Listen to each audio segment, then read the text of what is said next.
It was a good year for games. These are the top 3 games of 2017. Number 3. Alright, for my number 3 spot, I'm gonna have to put Uncharted The Lost Legacy into this. And okay, this is kind of cheating because this is a DLC to my 2016 Game of the Year, which I didn't make a video for, which was Uncharted 4. But yeah, for number 3, I'm gonna put Uncharted The Lost Legacy. And this game was just like, it was basically the first game of 2017, which I was legitimately excited for. So as you can see, my hopes were pretty high for this game, and in the end, it delivered. I mean, the story was just great. Let's start with the story. The story was, no, I wouldn't say it's great, but it was average. It wasn't as good as Uncharted 4, which was last year, but it wasn't as interesting. I wouldn't say interesting, but it just wasn't as I'm sorry, but it wasn't as impactful as Uncharted 4. It was just a pretty good story. Let's leave it at that. But the characters, without spoiling too much, Sav, the main villain, it's just, he almost reminded me of Lazarevich from Uncharted 2, which was a great villain in my opinion. I mean, he's not better than Lazarevich, but he is certainly almost at his level. Almost. So yeah, and Chloe in this game, we just she's always been a favorite of the series, as we all know, from Uncharted 2. And in this game, we kind of see more of her, especially because she wasn't in Uncharted 4, unfortunately. And the game is pretty much the same as Uncharted 4, really. Same mechanics. The rope, the jeep. Actually, I have to be honest, I don't think I could even find something that was different from... Oh, I guess the lockpicking kind of counts, but that's really about it. But really, I think the reason why I'm putting in my number 3 spot is because sorry, man. It's really just more of the same, and it's not bad. It's good. It was the first game which actually in 2017 got me like, well, this is gonna be a good year. Yeah, the gameplay is fun. The story's pretty good. The characters are great. And that's why Uncharted The Lost Legacy gets number 3 on my list. Number 2. Alright, for my number 2 spot, I'm gonna have to put in Cuphead. Now let me tell you how I got that. With Cuphead, I personally wasn't really excited about it. Neither did I know that it was actually a thing, or it was releasing, so this game was pretty much the surprise of 2017 for me. So basically, the story was that my dad got this game on Steam, and I'm like, oh, I've seen this game. It's that game with cartoon characters. And so I didn't really expect much from it, and I played it, and I was like, wow, what have I been missing out on the PC Master Race? And so let me explain a little bit about the game. The art direction is pretty much like a 1930s cartoon. You know, no, not much talking, and there's a lot of cute characters. But I think what attracted me the most of this game was the gameplay. That game is basically a 2D side-scroller shooter.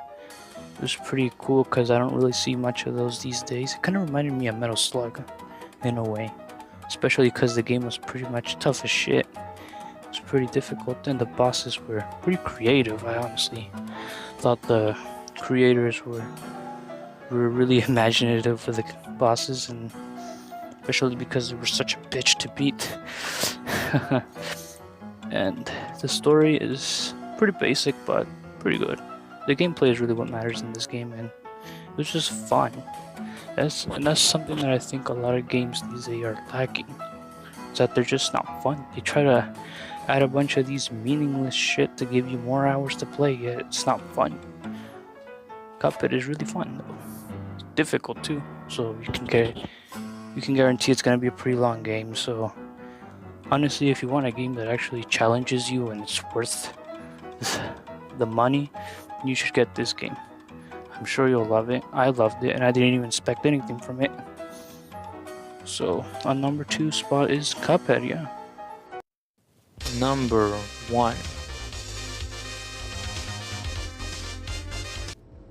And that my number one, oh, this is gonna be a tough choice and controversial, but number one, I'm gonna have to give it to Wolfenstein 2, the New Colossus. And oh my god, did this game blow me away. Okay, let me start by, okay, so basically when Wolfenstein 2 was announced, I didn't really give a shit, because I didn't play the first game, Wolfenstein The New Order. And then I played it. It was great. I played Wolfenstein 2. It was extremely great. Let's start with the story. It's basically a continuation of the first story. I'm not gonna try and give too much away, but yeah, this game was amazing. Like the story was just so it was so off the walls. It was ridiculous in a good way. So dumb. It was great.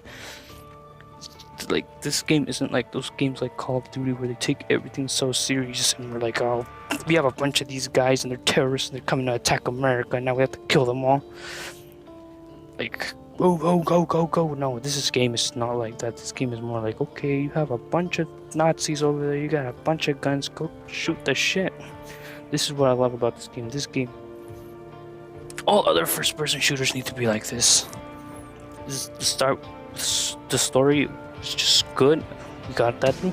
The gameplay, which is basically the character. Let's talk about the character. The characters. The main character, BJ Blazkowicz, is deep character. I mean, I personally, in the first Wolfenstein, The New Order, I personally didn't really see much of a point in making him deep because, I mean, from Wolfenstein 3D, you just know it's just a guy who's shooting Nazis. We don't really need to make him deep. Doom guy in Doom 2016 proved that you don't need a deep character in order to have a good game. But it was nice, and the second game did kind of flesh his character out, explaining out his childhood, which is pretty good. So yeah, the main character is great, but the side characters are also really cool. Like, you got Seth, who's basically this scientist, and he's cool, and it's just awesome. And then you got friggin' Fergus, who's just great from the first game to on. And then you got Super Smash. Just crazy conspiracy theory nut guy. It's just amazing. All the characters are good. And then you got General Angle, who's just this off the wall villain who's just like, it's every time she's on screen, it's like you wanna laugh. And you really think she's a very strong villain. Angry one too. And okay, so we talked about the characters, the story, and then we talked about the story, and now let's talk about the gameplay, which is really the main course of the game.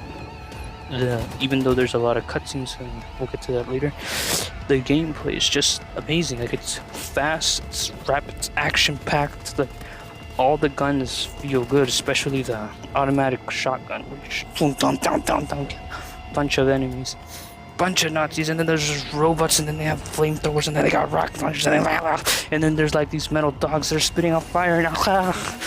Oh god, I love this game. It's just great. It's just fantastic. The guns are just great. And then, well, I guess this is what I love about this game, is that they just don't make games like this anymore, man. It's always these crap Call of Duty games. It's just terrible. Like, it's just all these I'm sick and tired of all these Call of Duty and Battlefield games. They're trying to be these $60 movies, and all they have is cutscenes, and that's it. I mean, it has a little bit too much cutscenes, I will admit, but still, the main priority of this game is game. It's just game. It's a good game. And okay, the cons. Is there any cons? Really, I only had like one con, and I don't really consider this a spoiler, but one con: the ending. I personally didn't like the ending. I think I did like the ending. I just didn't like the execution. It was just, it ended too abruptly. It's like. And also, it's kind of like, it ends on a, without spoiling too much, it ends on a cliffhanger. And then you're like, what? There's no final boss either, so no Mecha Hitler. Sorry, guys. But aside from that, this game was really solid. It was amazing. It's just sad that we don't get a lot of games like these anymore. Yeah, unfortunately, got a lot of controversy this game, so I don't think we'll be seeing a Wolfenstein 3 anytime soon. But props to Machine Games, props to them. They won me over as a gamer this year, and it's great. And I hope we see this type of Wolfenstein in the future. But we'll see where it takes us, because this game didn't do so well. I love this game.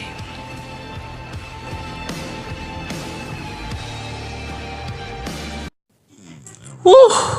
What a good year 2017 was. 2018, bring it on.